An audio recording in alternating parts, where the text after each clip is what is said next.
Hello everyone, welcome back to my channel. This is Pramila Yadav. हम CDP में personality यानी व्यक्तित्व का टॉपिक पढ़ रहे हैं। व्यक्तित्व में हम सिगमंड फ्रॉइड के काम को पढ़ रहे हैं, जिसमें हमने साइको एनालिटिक थ्योरी यानी मनोविश्लेषण सिद्धांत भी हमने डिस्कस किया।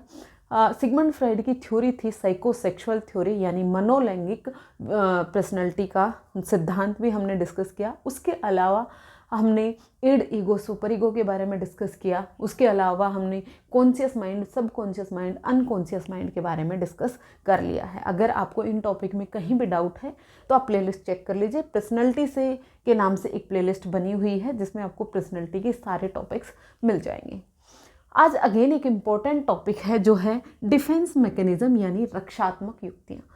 रक्षात्मक युक्तियाँ क्या होती हैं, इनका किस तरह से यूज किया जाता है, इसमें हम पढ़ेंगे रिग्रेशन के बारे में, इसमें हम पढ़ेंगे रिप्रेशन के बारे में, रैशनलाइजेशन के बारे में, रिएक्शन फॉर्मेशन के बारे में, सब्लिमेशन के बारे में, डिस्प्लेसमेंट के बारे में, बहुत सारी रक्षात्मक युक्तियों के बारे में आज हम डिस्कस करने वाले हैं। फर्स्ट ऑफ ऑल हम समझते हैं ये रक्षात्मक युक्तियाँ यानी डिफेंस मैकेनिज्म होते क्या हैं। जब भी हमारे सामने कोई भी एक प्रॉब्लम आती है, डेली लाइफ में हमारे सामने बहुत सारे कॉन्फ्लिक्ट आते हैं, बहुत सारी समस्याएं आती हैं। हम जब उस समस्या का समाधान करते हैं, अगर हमने उस समस्या का समाधान कर लिया तो ठीक है, लेकिन अगर हम उस समस्या का समाधान नहीं कर पाए, हम उस कॉन्फ्लिक्ट को फेस नहीं कर पाते, तो हम स्ट्रेस एंजाइटी में चले जाते हैं। हमारे माइंड को स्ट्रेस और एंजाइटी से बचाने के लिए जो हमारा सब कॉन्शियस माइंड है, यानी जिसे हम प्री कॉन्शियस माइंड भी कहते हैं, यानी जो हमारा अवचेतन मन है, वो एक शील्ड बनाता है सिचुएशन और माइंड के बीच में। हमारे माइंड को स्ट्रेस से बचाने के लिए, एंजाइटी से बचाने के लिए जो हमारा सब कॉन्शियस माइंड है वो एक शील्ड बनाता है इन डिफेंस मैकेनिज्म की, ताकि हमारा जो इमोशनल जो स्टेबिलिटी है वो डिस्टर्ब ना हो। फिर से समझिए, हमारी लाइफ में बहुत सारी प्रॉब्लम आती हैं, चाहे समस्या किसी भी तरह की हो सकती है। चाहे हम किसी एग्ज़ाम में फ़ेल हो गए तो ये भी हमारे सामने एक प्रॉब्लम आई।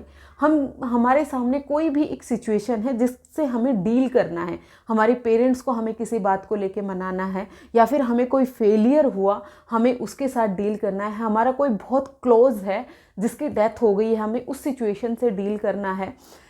कोई भी एक ऐसी सिचुएशन जिसमें हम फंस गए हैं, कॉन्फ्लिक्ट है हमारे सामने, उस कॉन्फ्लिक्ट को हम रिजोल्व करने की कोशिश करते हैं। हमारा सब कॉन्शियस माइंड ये एनालाइज करता है कि जो भी सिचुएशन में हम हैं, जो भी कॉन्फ्लिक्ट हमारे सामने है, क्या वो कॉन्फ्लिक्ट हमारी मेंटल हेल्थ के लिए, हमारी इमोशनल हेल्थ के लिए ठीक है या फिर नहीं है। अगर वो हमारी इमोशनल हेल्थ के लिए सही नहीं है तो जो हमारा सब कॉन्शियस माइंड है, यानी जो हमारा अवचेतन मन है, वो एक शील्ड बना देता है हमारे माइंड के और उस सिचुएशन के बीच में। यानी उस सिचुएशन के जो भी रिजल्ट्स हैं वो हमारे माइंड तक नहीं पहुंचने देते। कौन? ये डिफेंस मैकेनिज्म। डिफेंस मैकेनिज्म हैं, ये बहुत यूजफुल होते हैं। इनका अगर सही तरीके से यूज किया जाए तो ये हमारी इमोशनल हेल्थ के लिए बहुत अच्छे होते हैं, लेकिन इनका ओवर यूज करना भी बहुत दिक्कत करता है। अगर हम बार बार डिफेंस मैकेनिज्म का सहारा लेकर अपने आप को प्रोटेक्ट करते रहेंगे तो हम कभी भी समस्या, जो भी कोई भी समस्या आ रही है, उसके साथ डील करने में सक्षम ही नहीं होंगे। जो रूट कॉज है उस प्रॉब्लम का, हम उसका समाधान कर ही नहीं पाएंगे। सिर्फ डिफेंस मैकेनिज्म का सहारा लेकर ही हम चलते रहेंगे लाइफ में। होपफुली आपको डिफेंस मैकेनिज्म समझ में आया होगा क्या होता है। डिफेंस मैकेनिज्म सब कॉन्शियस यूज करता है। अब डिफेंस मैकेनिज्म है, ये कॉन्फ्लिक्ट कहाँ होता है। हमने इड ईगो और सुपर ईगो के बारे में पढ़ा है। हमने इड के बारे में पढ़ा, ईगो के बारे में पढ़ा और सुपर ईगो के बारे में हमने पढ़ा। सुपर ईगो यानी इदम, अहम और परा अहम के बारे में हमने डिस्कस किया।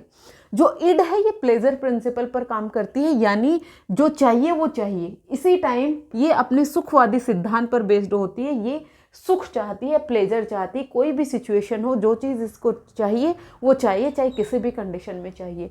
सुपर ईगो है, ये मोरलिटी पर काम करता है, नैतिकता पर काम करता है। हमारी डेली लाइफ में इड और सुपर ईगो के बीच में कॉन्फ्लिक्ट चलते रहते हैं, क्योंकि इड क्या चाहता है, प्लेजर चाहता है, और सुपर ईगो है वो मोरलिटी चाहता है। जो चीज़ें हमें सुख देती हैं वो हमेशा ज़रूरी नहीं होती कि वो मोरल रूप से वो सही हो। तो इसीलिए इड और सुपर ईगो के बीच में हमेशा कॉन्फ्लिक्ट चलता रहता है। अब इस कॉन्फ्लिक्ट को रिजोल्व कौन करता है? इस कॉन्फ्लिक्ट को रिजोल्व करता है हमारा ईगो। ईगो है ये रियलिटी पर बेस्ड होता है, ये वास्तविकता पर बेस्ड होता है कि अभी जो सिचुएशन है उसमें हम ग्राउंड लेवल पर काम करेंगे। रियलिटी में क्या पॉसिबल है? ना तो सुपर ईगो और ना ही इड। तो सबसे इंपॉर्टेंट क्या है? ईगो है। तो जो हमारा ईगो है वो वर्क करता है किसके साथ मिलके? प्री कॉन्शियस माइंड या सब कॉन्शियस माइंड के साथ मिलके हमारी इमोशनल हेल्थ को बचाने के लिए। अब एक एक करके हम अलग अलग रक्षात्मक युक्तियों के बारे में पढ़ेंगे, आपको समझ में आएगा हम किस तरह की बात करते हैं। सबसे पहली एक रक्षात्मक युक्ति जैसे हम पढ़ते हैं रिग्रेशन। रिग्रेशन को प्रतिगमन भी कहा जाता है। रिग्रेशन को क्या कहा जाता है? प्रतिगमन कहा जाता है। इनको हम एग्जाम्पल की मदद से समझेंगे, बहुत अच्छे से आपको समझ में आएगा। रिग्रेशन का मतलब क्या है? जो मनुष्य का डेवलपमेंट है वो स्टेजेस में होता है। जैसे हम सिगमंड फ्रॉइड की ही बात कर लें तो सिगमंड फ्रॉइड ने पर्सनालिटी के डेवलपमेंट की 5 स्टेजेस दी हैं। कौन कौन सी? ओरल, एनल, फैलिक, लेटेंसी और जेनाइटल। ये 5 स्टेजेस उन्होंने दी हैं। ये कहते हैं ये स्टेजेस हैं, ये सीक्वेंस में होती हैं। तो यहाँ पर क्या होता है, जब भी किसी मनुष्य के सामने कोई भी एक समस्या आती है और वो उस समस्या को समाधान नहीं कर पाता, तो वो क्या करता है, अपने से जिस स्टेज में फिलहाल है उस स्टेज से पिछली वाली स्टेज में वो चला जाता है। जैसे एग्जाम्पल से समझते हैं, हमारे सामने कोई भी एक प्रॉब्लम आई और हम फूट फूट कर रोने लगे, चाहे वो अडल्ट ही हैं, हम अडल्ट हैं, हमारी एज में हमें उस प्रॉब्लम के साथ डील करना चाहिए, हम उस प्रॉब्लम को समझना चाहिए किस तरह से इस प्रॉब्लम का सॉल्यूशन हम कर सकते हैं। लेकिन उस प्रॉब्लम को सोल्व करने की बजाय हम रोने चले जाते हैं। रोने का काम यूजुअली माना जाता है, छोटे बच्चे रोते हैं, हम बच्चों की तरह फूट फूट कर रोने लगते हैं। तो ये क्या हुआ? प्रतिगमन हुआ। जिस स्टेज में आप हैं उस स्टेज से पीछे वाली स्टेज में आप चले गए। इसी तरीके से अगर एक 6 से 7 साल का बच्चा है, यूजुअली देखने को मिलता है 6 से 7 साल का बच्चा है, वो डेवलप्ड बहुत अच्छे से हो रहा है, लेकिन जैसे ही उनके घर में एक छोटा बेबी आता है तो वो देखता है कि छोटे बेबी की केयर बहुत ज़्यादा हो रही है, मम्मा पापा हैं फुल अटेंशन छोटे बेबी को दे रहे हैं।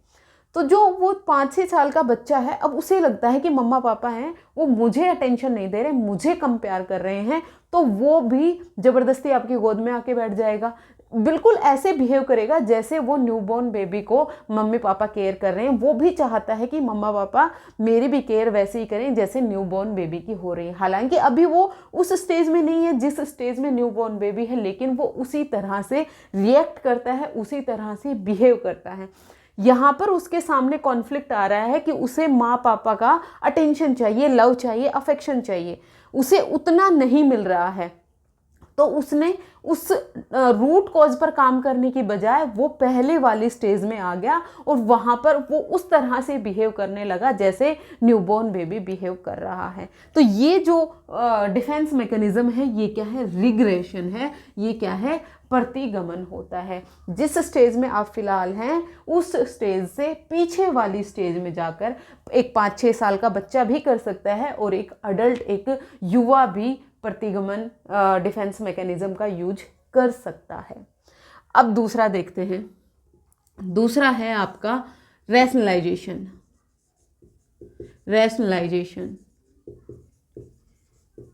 रैशनलाइजेशन को कहते हैं युक्तिकरण। रैशनलाइजेशन को क्या कहते हैं? युक्तिकरण। युक्तिकरण में क्या करता है? युक्तिकरण में जैसे आप किसी भी एक कॉम्पिटिटिव एग्जाम की आप प्रिपरेशन कर रहे थे, अब आपने उस एग्ज़ाम को आपने फाइट किया लेकिन आप उस एग्ज़ाम में पास नहीं हुए, तो आप तर्क देने लगते हैं। रैशनलाइजेशन का मतलब ही होता है तर्क देना। युक्तिकरण का मतलब क्या हो गया? तर्क देना। अपनी जो फेलियर है उसका तर्क देना, कहना कि जो एग्ज़ाम आया था वो आउट ऑफ सिलेबस एग्ज़ाम आया था, या फिर जो एग्ज़ाम सेट हुआ था वो बहुत टफ एग्ज़ाम सेट हुआ था, या फिर मेरी पर्सनल लाइफ में ये प्रॉब्लम थी जिसके कारण मैं एग्ज़ाम के प्रिपरेशन अच्छे से नहीं कर पाई। ये क्या है, ये तर्क देना है, ये युक्ति निकालना होता है अपने आप को स्ट्रेस से बचाने के लिए, एंजाइटी से बचाने के लिए, कॉन्फ्लिक्ट से बचाने के लिए। जैसे आपने एक बचपन में कहानी सुनी होगी, लोमड़ी अंगूर को पाने के लिए उछलती है लेकिन वो अंगूर नहीं पकड़ पाती है, तो वो कहती है अंगूर खट्टे हैं। मतलब उस एंजाइटी से, स्ट्रेस से बचने के लिए हम अपने आप को कॉन्शियस लेवल पर एक तर्क दे रहे होते हैं, एक रीज़न दे रहे होते हैं अपने फेलियर के पीछे कि हम इसलिए फेल हुए। मैं फेल नहीं हुआ, मैंने तो बहुत अच्छे से प्रिपरेशन की थी लेकिन एग्ज़ाम ही टफ था, तो मैं क्या करता। ये क्या है, ये रैशनलाइजेशन है, ये युक्तिकरण है। उसके बाद हम देखते हैं थर्ड आता है आपका डिनायल। डिनायल का मतलब क्या होता है, अस्वीकरण, वास्तविकता का अस्वीकरण कर देना। जो रियलिटी है उसको नकार देना, उसको स्वीकार ही नहीं करना। कई बार आपने देखा होगा किसी अपने बहुत क्लोज की अगर डेथ हो जाती है तो कुछ पर्सन ऐसे होते हैं जो रोते भी नहीं हैं, वो बिल्कुल शांत हो जाते हैं, एकदम डिनायल में चले जाते हैं कि ऐसा कुछ हुआ ही नहीं। ये जो डिनायल होता है ये बहुत भयंकर भी हो सकता है। ये एक लेवल तक ठीक है डिनाय कर देना, लेकिन अगर वो डिनायल की कांस्टेंट उस स्टेट में रहा तो ये हमारे इमोशनल हेल्थ के लिए नेगेटिव इम्पैक्ट भी डाल सकता है। जैसे कोई आदमी गया और उसको बताया कि आपको तो कैंसर जैसी बीमारी है, तो वो क्या डिनायल की स्टेज में चला जाता है, नहीं मुझे तो ये हो ही नहीं सकता है, ये तो पॉसिबल ही नहीं है। किसी भी प्रॉब्लम को, किसी भी समस्या को बिल्कुल नकार देना, उसको एक्सेप्ट ही नहीं करना, ये क्या होता है, डिनायल होता है। जैसे कुछ स्मोकर होते हैं, आप उनको कहेंगे कि आप स्मोक मत कीजिए, या फिर कोई ड्रिंक कर रहा है आप कहेंगे कि आप ड्रिंक मत करिए, ये आपकी हेल्थ के लिए अच्छा नहीं है। हालांकि ये उस इंसान को भी पता है कि ये मेरी हेल्थ के लिए अच्छा नहीं है, लेकिन फिर भी वो एक्सक्यूज़ देता है, फिर भी वो मना करता है कि नहीं ये मेरे लिए हेल्पफुल है, क्योंकि अगर मैं ड्रिंक नहीं करता तो मुझे नींद नहीं आती। अब आप ये बताइए, ये डिनायल है या ये रैशनलाइजेशन है?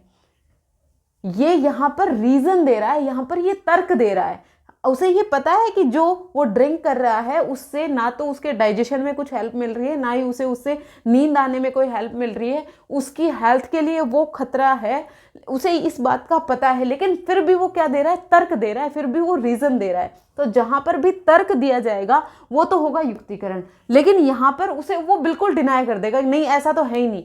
अल्कोहल कंजप्शन से अगर मैं ड्रिंक कर रहा हूँ तो इससे मेरी हेल्थ को कोई प्रॉब्लम नहीं है, उसने बिल्कुल डिनाई कर दिया, उसने उस चीज़ को सुना ही नहीं, उसने उस चीज़ को माना ही नहीं, उसने उस चीज़ को अपने माइंड तक आने ही नहीं दिया। तो बिल्कुल अस्वीकार कर देना, रियलिटी को मानना ही नहीं, ये क्या होता है, ये होता है डिनायल।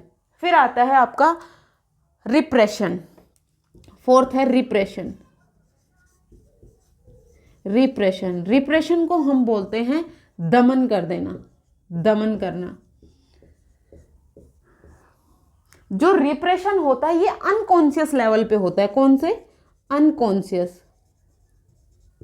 अनकॉन्शियस। एक चीज और आती है, एक और है जिसको हम कहते हैं सप्रेशन। सप्रेशन को कहते हैं समन करना। इन दोनों में ही सबसे ज्यादा कंफ्यूजन होता है। समन करना ये होता है कॉन्शियस लेवल पे।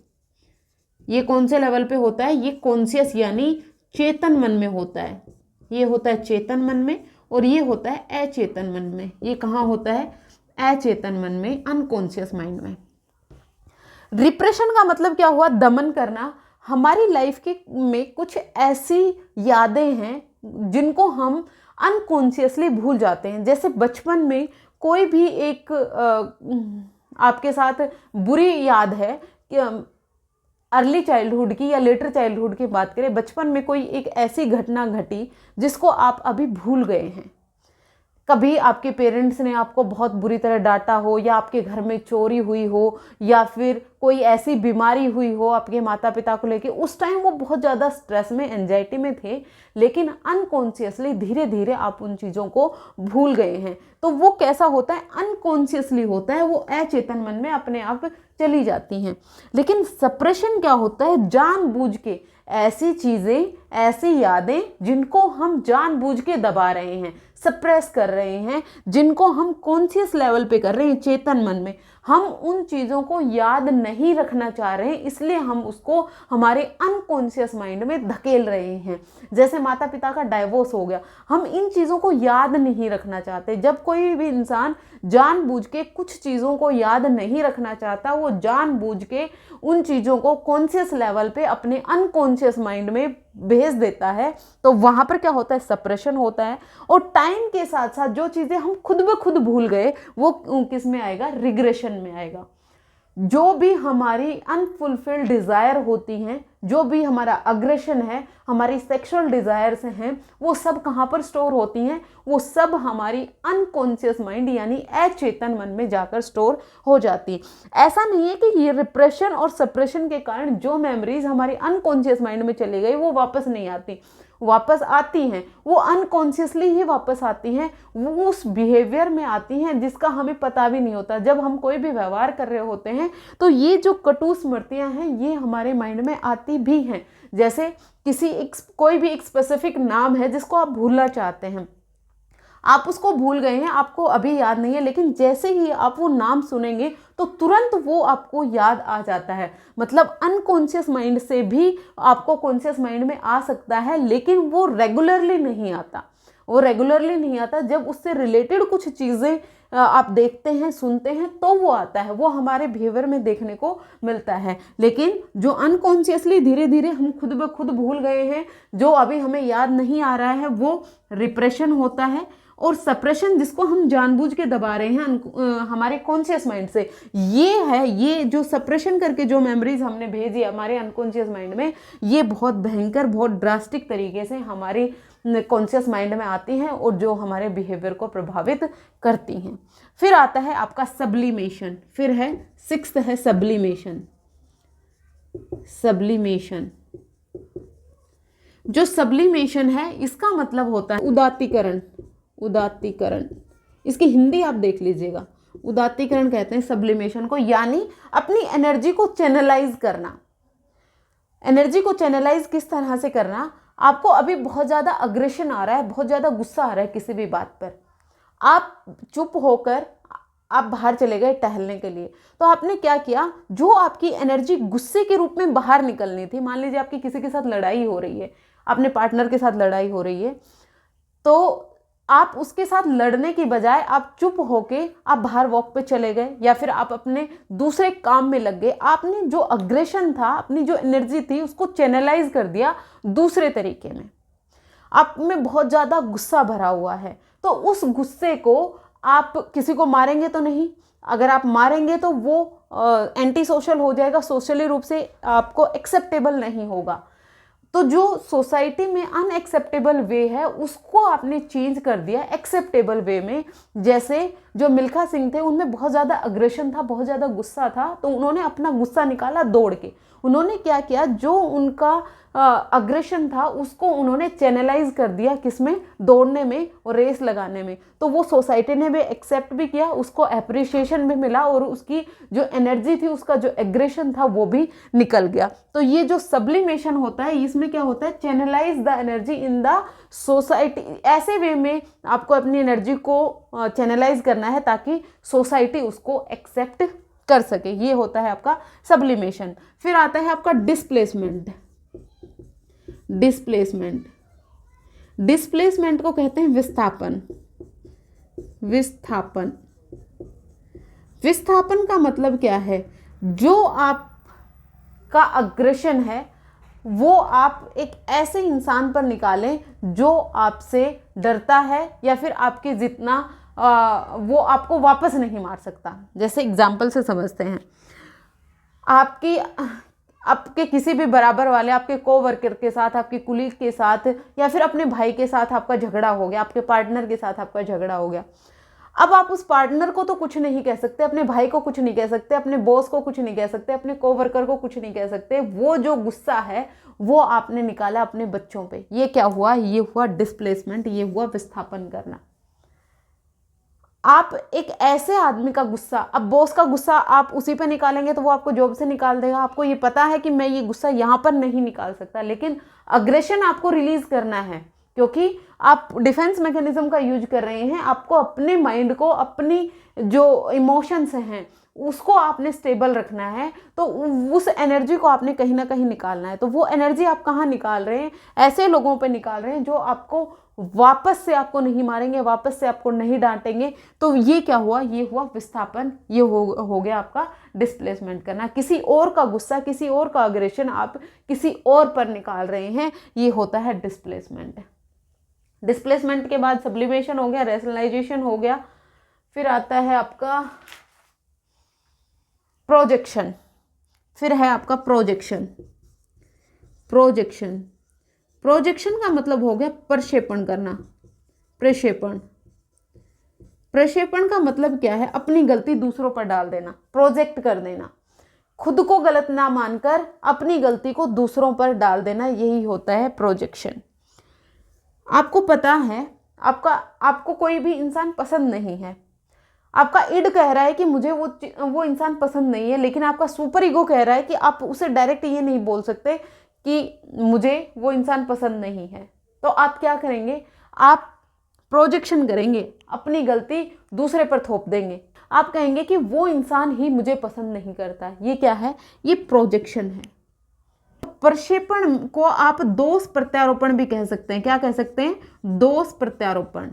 प्रत्यारोपण यानी अपनी जो कमी है, अपना जो दोष है, अपनी जो फॉल्ट है, हम दूसरों पर डाल दें। जैसे एक कारपेंटर है, एक बढ़ई है जो दरवाजा बनाने का काम कर रहा है। अब उससे वो जो दरवाजा वो अच्छे से नहीं बना, तो वो ये नहीं कहेगा कि दरवाजा मुझसे अच्छे से नहीं बना, वो कहेगा कि इस लकड़ी की ही कमी है जिसके कारण दरवाजा नहीं बना। अपना दोष दूसरों पर थोप देना क्या होता है? प्रोजेक्शन होता है। फिर होता है रिएक्शन फॉर्मेशन। एक है reaction formation. Reaction formation, reaction formation में क्या होता है? प्रतिक्रिया निर्माण करना। प्रतिक्रिया निर्माण, प्रतिक्रिया निर्माण। अपनी पर्सनैलिटी के बिल्कुल अपोजिट रूप में आप बिहेव करते हैं तो वो क्या होती है? एक प्रतिक्रिया निर्माण होती है। जैसे एक आपने मुखौटा पहन लिया है, जो रियल आपकी पर्सनैलिटी है उसके अपोजिट जाके आप जब बिहेव करते हैं तो वो क्या होती है? रिएक्शन फॉर्मेशन होती है। कोई एक ऐसा इंसान आपके सामने आ गया जिसको आप बिल्कुल पसंद नहीं करते, लेकिन फिर भी आप उसकी बातें उसको दिखा रहे हैं कि वो आपसे कुछ बात कर रहा है, तो आप उसको ऐसा शो कर रहे हैं कि मैं उसकी बात को बड़े ध्यान से सुन रहा हूँ, हाँ हूँ, बहुत अच्छे से आप उसकी बात सुन रहे हैं, लेकिन अंदर मन में कह रहे हैं कि मुझे क्या लेने देना, मुझे क्यों कह रहा है। अंदर से आप जैसे हैं उससे बिल्कुल अपोजिट आप बिहेव कर रहे हैं, वही क्या है? आपकी रिएक्शन फॉर्मेशन होती है, वही आपकी प्रतिक्रिया निर्माण होता है। कई बार ऐसी सिचुएशन आती हैं जिनको आप उसके डायरेक्ट मुंह पर नहीं बोल सकते कि मुझे तुमसे नहीं सुनना, तुम क्या बोल रहे हो। आप क्या करते हैं? आप उसे ये डायरेक्ट बोले बिना आप रिएक्शन फॉर्मेशन कर रहे हैं। आप उसकी बात को ना तो सुनना चाहते हैं, लेकिन फिर भी आप उसे सुन रहे हैं। कई बार ऐसा होता है किसी इंसान की सच्चाई आपको बहुत अच्छे से पता होता है, लेकिन फिर भी आप ऐसे सुन रहे होते हैं कि उसे सच्चाई नहीं पता और वो झूठ पे झूठ बोले जा रहा है और आप सुन भी रहे हैं। आप उसे कह भी नहीं रहे हैं कि आप झूठ बोल रहे हैं। आप क्या कर रहे हैं? आप रिएक्शन फॉर्मेशन कर रहे हैं, क्योंकि आप उसे सच बोलकर उसके साथ झगड़ा नहीं मोल लेना चाहते। आपको पता है आपने सच बोला, वो 2 बात बोलेगा, आपको 2 बात और बोलनी पड़ेंगी। आप उस चीज़ से बचना चाहते हैं, तो आप क्या कर रहे हैं? आप कर रहे हैं रिएक्शन फॉर्मेशन यानी प्रतिक्रिया निर्माण। इस तरह से बहुत सारे डिफेंस मैकेनिज्म होती हैं, बहुत सारी रक्षात्मक युक्तियाँ होती हैं जो हमारा सबकॉन्शियस माइंड यूज करता है हमारी इमोशनल हेल्थ के लिए, हमारी मेंटल हेल्थ को बचाए रखने के लिए। जब भी कोई भी स्ट्रेस, एंजाइटी आती है, उससे हमारे माइंड को बचाने के लिए हमारा सबकॉन्शियस माइंड एक शील्ड बना देता है, जिसको हम कहते हैं डिफेंस मैकेनिज्म। अलग अलग तरह के डिफेंस मैकेनिज्म है यूज किए जाते हैं, मोस्टली अनकॉन्शियस होते हैं, अचेतन होते हैं, जिनका हमें पता भी नहीं होता कि हम डिफेंस मैकेनिज्म यूज कर रहे हैं, हम रक्षात्मक युक्तियाँ यूज कर रहे हैं।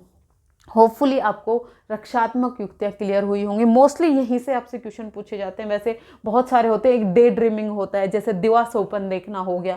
इसमें क्या होता है? रियलिटी में हमारे पास कुछ नहीं होता, जैसे हमें जो चाहिए, हम सपने देख रहे होते हैं, दिन में बैठ के भी हम ख्वाब ले रहे होते हैं, मेरी इतनी बड़ी गाड़ी होगी, इतना बड़ा बंगला होगा, मैं यहाँ घूम रहा हूँ, मैं वहाँ घूम रहा हूँ। ये क्या है? डे ड्रीमिंग है, ये दिवास्वप्न है। दिन में बैठ के हम सपने देख रहे होते हैं, रियलिटी में हमारे पास नहीं है, लेकिन जिन चीज़ों को हम पाना चाहते हैं उनको लेकर हम हमारे माइंड में सोच रहे होते हैं और उसको सोचकर हम खुश हो रहे होते हैं। ये होता है डे ड्रीमिंग यानी दिवास्वप्न देखना। उसके बाद में एक आइडेंटिफिकेशन भी होता है जिसको हम तदात्मीकरण कहते हैं। आइडेंटिफिकेशन में क्या होता है? किसी भी दूसरे व्यक्ति की पर्सनैलिटी को कॉपी कर लेना। जैसे आप कोई भी एक मूवी आई, कोई भी एक एक्टर आपको पसंद आ गया, जैसी पर्सनैलिटी उसकी है आप जस्ट उसको कॉपी करते हैं और उसी की तरह से आप बिहेव करने लगते हैं, उसी की तरह से आप बात करने लगते हैं, उसी की तरह से आप ड्रेसिंग करने लगते हैं, उसी तरह से आप बाल बनाने लगते हैं। तो ये क्या कर रहे हैं? आप दूसरे की पर्सनैलिटी को जस्ट कॉपी कर रहे हैं। तो ये क्या है? ये है तदात्मीकरण करना यानी आइडेंटिफिकेशन करना। अपनी रियल पर्सनैलिटी को भूलकर दूसरे की पर्सनैलिटी को कॉपी पेस्ट करना, ये होता है आइडेंटिफिकेशन। आइडेंटिफिकेशन है, ये बहुत बुरा होता है खुद की सेल्फ इमेज के लिए, खुद की सेल्फ कॉन्सेप्ट के लिए, क्योंकि हमारी जो रियल पर्सनैलिटी है, जो हमारा रियल व्यक्तित्व है, उसको हम कहीं ना कहीं दबा रहे हैं और दूसरे के व्यक्तित्व को जब हम कॉपी कर रहे होते हैं। ये मेन आपकी डिफेंस मैकेनिज्म यानी रक्षात्मक युक्तियाँ थी। होपफुली आपको सभी क्लियर हो गई होंगी। अगर आपको वीडियोस पसंद आ रही हैं, लाइक शेयर एंड सब्सक्राइब कर दीजिएगा। आज के लिए इतना ही, मिलते हैं फिर से। Thank you very much.